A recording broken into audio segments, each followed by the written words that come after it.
በሰሜን ሱማራት ኢንዶኔዥያ የሚኖሩና በልዩ የፊት ገጽታቸው ምክንያት ታዋቂነትን ያተረፉ የአንድ ቤተሰብ አባላት ናቸው። የዚህ ቤተሰብ አባላት የፊት አጥንታቸውና ጡንቻዎቻቸው እድገት ላይ የፊት ቅርጻቸው እንዲቀየር ያደርጋል። ሆኖም ግን በአእምሮ እድገት፣ በአካላዊ የውስጥ ጥንካሬ፣ ጤንነትና በእድሜ ርዝማኔ ላይ ምንም አይነት ጉዳት አይመጣባቸውም። ሰላም ጤና ይስጥልኝ ውድ የፊውቸር ቲዩብ ተከታታዮች፣ በዛሬው ዝግጅታችን የአንድ ቤተሰብ አባል ሆነው መልካቸው ፍጹም ስለሚለያዩት የማኑሩንግ ቤተሰብና ትሪቸር ኮሊንስ ሲንድሮም ስለሚባለው በሽታ ምንነት እንነግራችኋለን። ለቻናላችን አዲስ ከሆናችሁ ገጻችንን ሰብስክራይብ በማድረግ ቤተሰብ እንድትሆኑ በአክብሮት እንጠይቃለን። ማኑሩንግ የሚለው ቃል የቤተሰብ ስም ወይም ቅጽል ስም ብቻ አይደለም። በሰሜን ሱማትራ ኢንዶኔዥያ የሚገኘው የቶባ ባታ ጎሳ ትልቅ ጥንታዊ የዘር ሐረግ ወይም የጎሳ ስም ነው። ቤተሰቡ የሚኖርበት መንደር ውስጥ መጀመሪያ ላይ የተረገሙ ናቸው በሚል መገለል ይደርስባቸው ነበር። ሰዎች በፊታቸው ቅርጽ ምክንያት ያገሏቸውና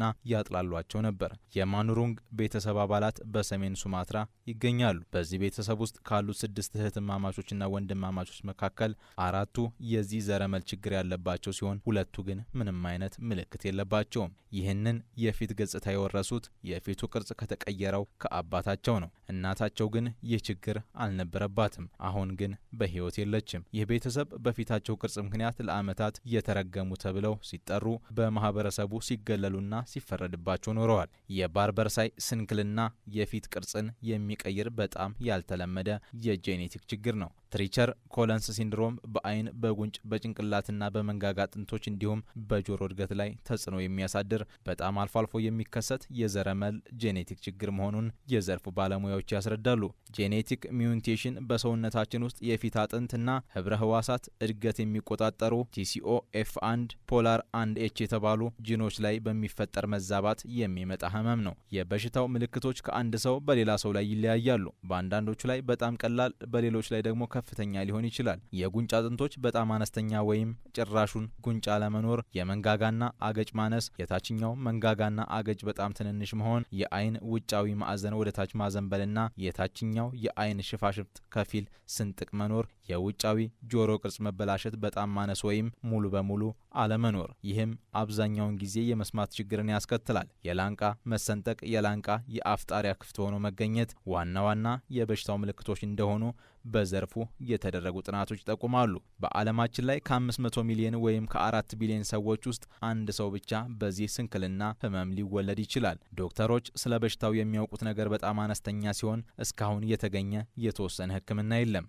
የበሽታው መንስኤ TWIST 2 በተባለ ጅል ላይ በሚፈጠር መለዋወጥ የሚመጣ ነው። የዚህ ስንክልና ምልክቶች ከመጠን ያለፈ የፊት ጸጉር እድገት፣ ከተለመደው ውጪ ሰፊ ፊት፣ የተዘጉ የአይን ሽፋሽፍቶች፣ ጠፍጣፋ ሰፊ አፍንጫ እንዲሁም ትልቅ አፍ ናቸው። ፊታቸው አልፎ አልፎ ቅርጹን በትንሹ ሊቀይር ወይም ሊንቀሳቀስ ይችላል። በዓለም ዙሪያ በታሪክ የተመዘገቡ በዚህ በሽታ ተጠቂዎች 15 ሰዎች ብቻ ሲሆኑ የማኑሩንግ ቤተሰብ አባላት በዚህ ቁጥር ውስጥ ይገኛሉ። ከእነዚህ ውስጥ 4ቱ እህትማማቾችና አባታቸው በአጠቃላይ 5 ሰዎች በዚህ በአንድ ኢንዶኔዥያ ቤተሰብ ውስጥ ይገኛሉ። ከእህትማማቾቹ መካከል አንዷ ይህ በሽታ ሳይኖርባት እንደ ማንኛውም ሰው ሙሉ በሙሉ ጤናማ ፊት ይዛ ትወልዳለች። ቀደም ሲል በከባድ የገንዘብ ችግርና በትልቅ ማህበራዊ ቀውስ ውስጥ የሚኖሩት እነዚህ የአንድ ቤተሰብ አባላት ቲክቶክና የተለያዩ ማህበራዊ ሚዲያዎችን መጠቀም ከጀመሩ በኋላ ታዋቂ በመሆናቸው ህይወታቸው ሙሉ በሙሉ ተለውጧል። የሰርግ በዓል ቪዲዮ የተቀረጸው ከቤተሰቡ አባላት አንዱ ሰርጉን በሚያከብርበት ደስ የሚል ዕለት ነው። በልጅነታቸው በትምህርት ቤት ብዙ በደልና ተንኮሎችን ቢያሳልፉም በወላጆቻቸው ድጋፍ በራሳቸው ጥረት ተስፋ ሳይቆርጡ በመጓዝ አሁን ላይ ትልቅ የደስታ ቀንን አክብረዋል። የማኑሩንግ ቤተሰብ እንግዳ ሲመጣ በባህላቸው መሰረት መሬት ላይ ተቀምጦ መመገብን ይመርጣሉ። የዶሮ ወጥ፣ የተጠበሰ ኑዱልና አሳን የመሳሰሉ ባህላዊ ምግቦች አብረው ይመገባሉ። የማኑሩንግ ቤተሰብ አባላት የሚኖሩት ከኢንዶኔዥያ ዋና ከተማ ርቆ በሰሜን ሱማትራ ገጠር ውስጥ ቢሆንም አሁን ላይ በቲክቶክ የማህበራዊ ሚዲያ ላይ ከ3 ሚሊዮን በላይ ተከታዮች አሏቸው። በቤታቸው ውስጥ በቀጥታ ስርጭት የሚሰሩትን የሚደንሱበትንና ከሰዎች ጋር ድጋፍ የሚቀበሉበትን ስቱዲዮ አዘጋጅተዋል። በቀን እስከ 4 ሰዓታት የሚቆይ የቀጥታ ስርጭትን ያደርጋሉ። አሁን በህዝብ መካከል ያላቸው ተቀባይነትም አድጓል። ወደ ከተማ በመኪና ሲወጡ 2 አይነት የሰዎችን ምላሽ ያገኛሉ። የሚያውቋቸው ሰዎች በደስታ ሰላምታ ይሰጡ ይሰጧቸዋል። አብሯቸው ፎቶም ይነሳሉ። የማያውቋቸው ሰዎችና ትናንሽ ልጆች ግን በመገረም ወይንም በፍርሃት ይመለከቷቸዋል። ሙሽራዋ ሳካ ከባለቤቷ ጋር በፌስቡክ እንድተዋወቁና በአካል ሲገናኙ ፊቱ ላይ ያለው እንግዳ ተፈጥሮ ስትመለከት ምንም አይነት የኋላ መቅረት ወይም ጥላቻ እንዳልፈጠረባት ትናገራለች። እግዚአብሔር የፈጠረውን ፍጡር እንደማትንቅና የእሱን ደግነት፣ ተጫዋችነትና ጥሩ ባህሪ አይታ እንደወደደችው መስክራለች። የቤተሰቡ አባላት በፊታቸው ላይ ደስተኛ እንደሆኑና ፈጣሪያቸው የሰጣቸውን ማንነት ሙሉ በሙሉ ተቀብለው እንደሚያመሰግኑት ይናገራሉ። በራሳቸው አካል ለሚያፍሩና በራስ መተማመን ለሌላቸው ሰዎች ሁሉ ሁልጊዜ በራሳችሁ እመኑ፣ ልባችሁ ውስጥ ፍቅር ካለ የምትፈልጉትን ታገኛላችሁ የሚል መልእክትን ያስተላልፋሉ። የሰው ልጅ ማንነት ሊገለጽ እንደማይችልና በማንኛውም ሁኔታ ውስጥ ሆኖ ደስተኛ ህይወትን መምራት እንደሚቻል ተደጋጋሚ ቪዲዮዎችን እየሰሩ ይመክራሉ። ከትሪቸር ኮሊንስ ሲንድሮም በሽታ ሙሉ በሙሉ መዳን አይቻልም። ነገር ግን ምልክቶቹንና ተያያዥ ችግሮችን በሕክምና ማስተካከል እንደሚቻል በዘርፉ የተደረጉ ጥናቶች ይጠቁማሉ። የመተንፈሻ መርጃ በህፃንነታቸው የመተንፈስ ችግር ካለባቸው ያተነፋፈስ ስርዓትን ለማስተካከል የሚረዳ የቀዶ ሕክምና ይደረጋል። በፊት ገጽታ ላይ የሚታይን ያልተለመደ አፈጣጠር ለማከም የመንጋጋ የጉንጭና የጆሮ አጥንቶችን ቅርጽ ለማስተካከል የሚደረጉ ተከታታይ ቀዶ ሕክምናዎች፣ የመስማት ችግርን ለመቅረፍ የሚረዱ ሕክምናዎች ይደረጋሉ።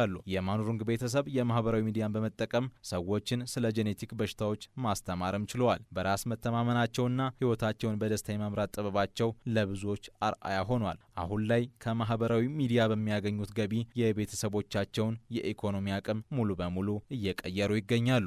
አዎ፣ የማሩንግ ቤተሰብ የአካል እጥረት ወይም የተለየ መልክ ለደስታም ሆነ ለስኬት ፍጹም እንቅፋት ሊሆን እንደማይችል ለዓለም በተግባር አሳይተዋል። እውነተኛ ውበት ያለው መስታወት ላይ በሚታይ ውጫዊ ገጽታ ሳይሆን በውስጣችን ባለው ጥንካሬና ለራሳችን ባለን ክብር ላይ መሆኑን ያስተማሩ ታላቅ መጽሐፍት ናቸው። እናንተስ ከዚህ አስገራሚ ቤተሰብ ታሪክ ምን ተማራችሁ? መልክህን አሊያም መልካችሁን ቀይሩ ብትባሉ ትቀይሩ ነበር? ያላችሁን አስተያየት ኮሜንት ላይ አስፍሩልን። ቪዲዮውን ከወደዳችሁትና አዲስ ነገር ካገኛችሁበት ገጻችንን ላይክ ማድረጋችሁን አትርሱ። መሰል እውነተኛ ታሪኮች እንዲደርሷችሁ ቻናሉን ሰብስክራይብ በማድረግ ቤተሰብ መሆናችሁን አትርሱ። በሚቀጥለው ቪዲዮ እስከምንገናኝ በያላችሁበት ሰላም ሁኑ።